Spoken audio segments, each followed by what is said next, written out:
وبما أننا مقبلين على عيد الأضحى وبالتالي مقبلين على العراضات والمناسبات والتجمعات مع العائلة والحباب، داكشي علاش جبت لكم وصفة ديال السفة بكسكسو بشكل اللي راقي وجميل بزاف. تبعوا معايا الطريقة حتى الأخير. أول حاجة غادي نحتاج ليها واحد الكيلو أو كيلو وربع ديال القرعة. أنا درت هاد القريعة هادي راه كتجي رائعة بزاف، ما فيهاش الخيوط وكتجي حلوة، وانتم كديروا النوعية اللي كتفضلوا.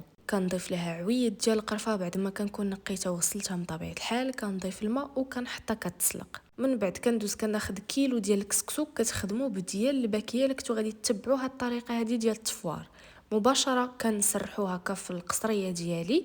انا خدمت بالكسكسو الرقيق، ماشي متوسط ماشي غليظ، نتوما كديروا الا بغيتو متوسط او غليظ. وكنضيف 1 لتر ديال الماء اللي كيكون مغلي، وكنغطي عليه وكنخليه كيتشرب واحد 10 ديال الدقائق. هنايا بالنسبه للوزن، كيلو ديال الكسكسو مع اطرو ديال الماء سخون طيب كتكون طالعه فيه الغليه. بالنسبه للبنات اللي غيبغيو يديروا كميه اقل، فكيلو الا ربع مع لتر الا ربع، نصف كيلو مع نصف لتر ديال الماء، يعني القياس راه باين. صافي هنا بعد ما كنخليه ديك ربع ساعه كيتشرب هذيك المياه، كنرجع كنبدا كنحلو. من بعد كنضيف ليه الملحه وكنضيف شويه ديال الزيت وكنعاود نكمل كنحل هذاك الكسكسو حتى كيتحل تماما، راه بكل سهوله وبسرعه. صافي هنا غادي نستمر. فين ما لقيت هكا حبيبات ديال الكسكسو اللي كيكونوا متجمعين كنحلهم. راه يعني بسيطه هاد الطريقه، وهاد الطريقه اللي درناها دابا بمثابه تفويره وحده، ومن بعد غادي نزيدو غير تفويره تانية فقط وكيكون الكسكسو ديالنا واجد. هنا كندير الزبيب اللي سلقته واحد نص سلقه. درت في الاول كميه قليله بانت لي قليله بزاف، وزدت كميه واحده اخرى. صافي وغادي نديرو في الكسكاس وغادي نحطو كيتفور.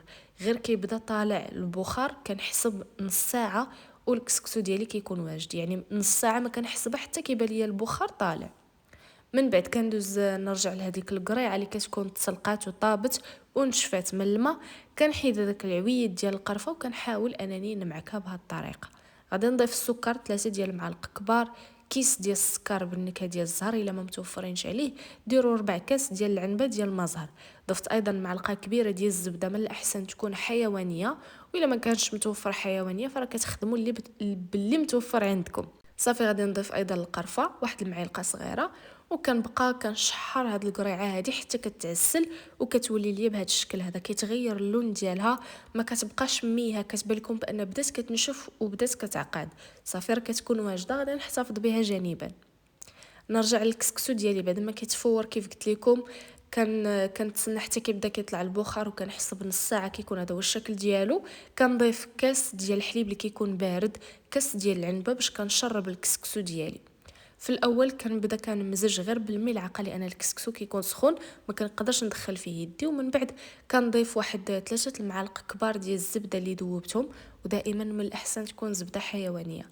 معلقه كبيره ديال السكر، كيس ديال السكر بالنكهه ديال الزهر اللي تقدروا دائما تعوضوه بربع كاس ديال المزهر. صافي وكنمزج مزيان مزيان. من بعد فاش كتولي درجه الحراره ديال الكسكسو ديالي مناسبه انني نحلو بيدي، فكنبدا كنحلو باليدين ديالي حتى كنحل الكسكسو ديالي مزيان مزيان. دائما راه بكل سهوله، وخص الكسكسو ديالكم يبدا كيتلقم بهذا الشكل هذا.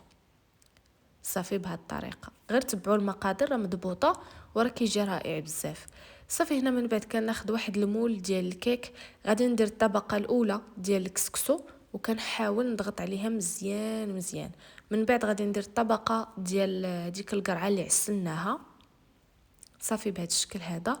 ومن بعد كنجيب اما اللوز اولا كاوكاو اللي كنكون محمره ومهرمشه. انا خدمت غير بكاوكاو كيكون محمر ومهرمش، وتقدروا ديروا حتى اللوز اللي كان يعني متوفر عندكم. كندير طبقه فوق من هذيك القرعه، ومن بعد كنعاود نضيف طبقه واحده اخرى ديال الكسكسو وكنضغط مزيان باش السفه ديالنا كتشد هذاك الشكل ديال القالب وما كتبقاش مفرته. صافي من بعد كندير فيها واحد الثقوب بهذا الشكل هذا باش كندخل الهواء لداخل، وفاش كنقلبها كتقلب لنا بكل سهوله. غادي تلاحظوا معايا بان كتقلب بكل سهوله.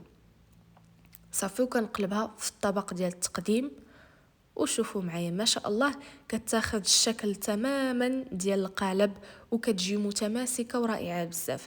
بدون تعقيدات نهائيا. هنايا زينتها بشويه من هذاك الكاوكاو اللي كان عندي محمر ومهرمش، وغادي ندير في الوسط العسل. تقدروا ديروا املو يعني اللي كان متوفر عندكم، وكنقدمها بالصحه والراحه.